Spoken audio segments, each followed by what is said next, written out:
moment où la pénurie et la crise du carburant redevient de plus en plus alarmante, encore une fois, Parsem donne son analyse et tire une sonnette alarme en invitant les autorités de prendre des mesures qui s'imposent. D'abord, premièrement, Parsem voulait rappeler au gouvernement, à la nation, qu'il ne faudrait plus faire de politique de démagogie. En matière de gestion du pays, il y a deux indicateurs clés qui prouvent la force économique d'un pays. Le niveau des réserves de change et le niveau des mois de stock de carburant. Actuellement, on en a une situation déplorable. Réserve de change, des mois d'importation, même parfois 2 semaines. Le stock de carburant.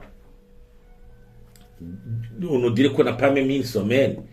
Alors que dans le temps, le Burundi avait au moins 6 mois de réserve de change d'importation et 6 mois de stock de carburant.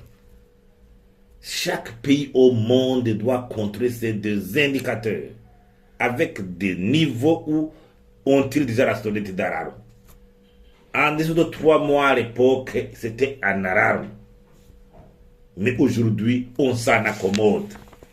Deuxièmement, cette mauvaise gestion des devises, accompagnée d'une corruption légendaire, le mauvais circuit d'approvisionnement. Normalement, un bon circuit d'approvisionnement doit impliquer les acteurs privés capables avec une logistique nécessaire. Mais l'État veut se substituer au privé et veut importer lui-même le carburant. C'est impossible, c'est inimaginable. Pas un seul pays au monde où l'État importe le carburant, où les entreprises publiques importent le carburant, alors que la corruption a gangréné tous les secteurs de la vie nationale. On continue à parler des opérateurs économiques qui bénéficient des devises, mais qui n'importent pas le carburant. On ne les épingle pas. On ne dit même pas leur nom. Ils ne sont pas poursuivis. Ça montre que c'est une supercherie. Il faut vraiment arrêter cette démagogie et cette supercherie en matière de gestion de la chose publique. Et les mesures qui sont prises d'ailleurs ne sont pas vraiment adéquates parce que les 2 grands maux dont souffre le Burundi actuellement, c'est la corruption qui gangrène, qui infeste tous les secteurs de la vie nationale et qui érode les institutions de l'État.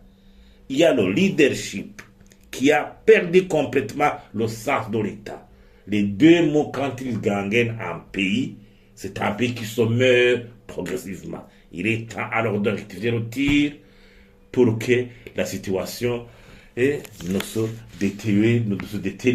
se détériore pas à une ampleur quand même inimaginable. Le problème est systémique. Il faut des mesures fortes, notamment lutter contre la corruption et les malversations économiques pour restaurer la confiance des partenaires. Donc, asseoir en bonne et due forme une stratégie nationale de bonne gouvernance de lutter contre la corruption. Et la BRB, pour mieux gérer les devises, il faudrait qu'elle soit encore sous la tutelle du ministère des Finances. Pour que le ministère des Finances assure la gestion et les supérieurs hiérarchiques, en l'occurrence la primature et la présidence, en assurent le contrôle. Dans chaque système de gestion, il faut un gestionnaire, mais aussi il faut un contrôleur. Et la BRB devait alors édicter des règles de gestion transparentes, commander des études régulières, sortir des rapports hebdomadaires, mensuels, sur l'utilisation des devises. Il faut aussi réorganiser ce circuit d'approvisionnement et faire intervenir les privés, les rendre concurrentiels. Aujourd'hui même, on parle de la corruption au niveau des stations qui bénéficient de l'essence, plus que d'autres. Ça montre que la situation devient de plus en plus alarmante.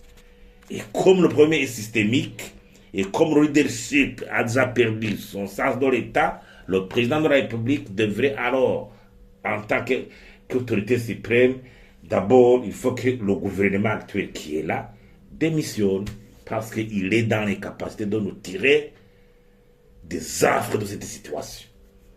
Et le gouvernement, le président de la République devait nommer un nouveau gouvernement compétent, avec des missions claires, et le président de la République devait lui-même donner un soutien politique et des moyens humains et matériels pour permettre au gouvernement de d'orienter le pays vers une voie salvatrice.